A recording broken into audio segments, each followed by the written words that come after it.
Okay folks, we're taking a look at the FastDraw magnet. I finally got the thing mounted.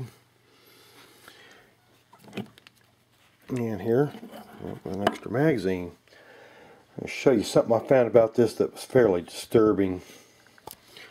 Take a look at how it's mounted there. Just a couple of screws and the usual drill driver, drill bit, a punch, a hammer, and a tiny little drill bit. Anyway, let's take a look here. What bothers me is, okay, here I've put my 1911 on there. It's traditional with a glossy finish, and it just sort of spins around any way it wants to. Anyway, it's glossy. Here I did have the gunsmith did rib the top of the slide, make kind of a rib-like effect on it, and that is sure adds to the looks of it. And that works just like a champ, not wanting to spin much or anything. So it needs some texture to work correctly. Now if you're on the slide serrations, it doesn't spin nearly as bad. That is going to make some noise when you take the gun off. Try this little Walther with as a glossy slide, and it will spin. So you bump into it while you're reaching for it, you're going to be looking at the wrong end of it. And here, this Walther, it is the same exact treatment on the top as my 1911, and the serrations aren't quite big enough for that thing to get a hold of very well. It kind of rolls over a little bit. That's not bad. That was pretty disturbing to have that 1911 spin around like that. Now, oddly enough, with my little car, and it's got kind of a matte finish to it.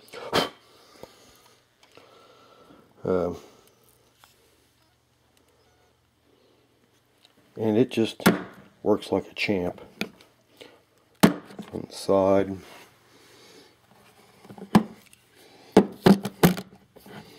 not wanting to rotate too bad at all. I like it like that. Nothing I like. Oops, put that upside down. There we go. And you got a magazine ready to go. And just that handles quite well. I guess this thing didn't weigh as much, yet it's just as magnetic as that 1911, and it's got some texture on it. That satin finish makes all the difference in the world. If you look closely, maybe you can see some little black specks of rubber that have come off of that.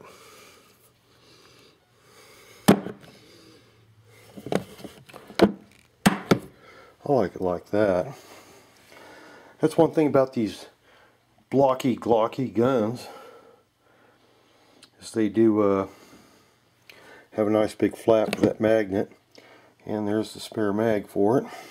In fact, let's take the other mag wherever it is, and there it is,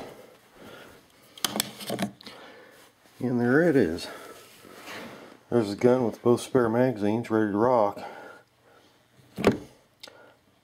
They don't seem to bother each other at all.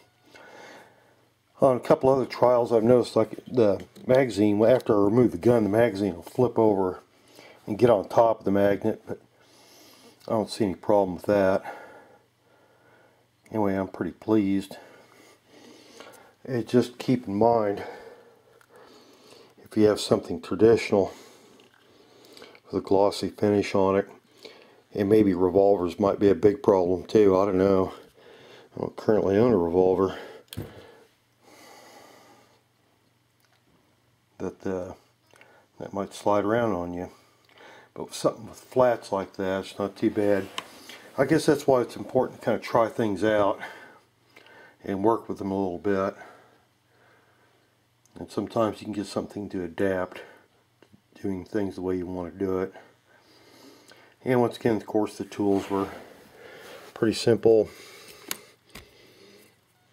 Punch, drill, little drill bit. I don't even know what size it is. I just hold it up to the screw, make sure hold up the ass end of it up to the screw and make sure there's all the threads are showing when I look at it. And if all the threads, maybe a hair of the shank is showing, then it's probably good enough. And of course, and a marker, and a flashlight so I can see what I'm doing, and a hammer for that little punch. And that way the drill bit gets started right exactly where it's supposed to. And so far I'm reasonably happy. I was a little shocked when I saw that 1911 spinning around, but oh well. Anyway, there's the FastDraw Gun Magnet.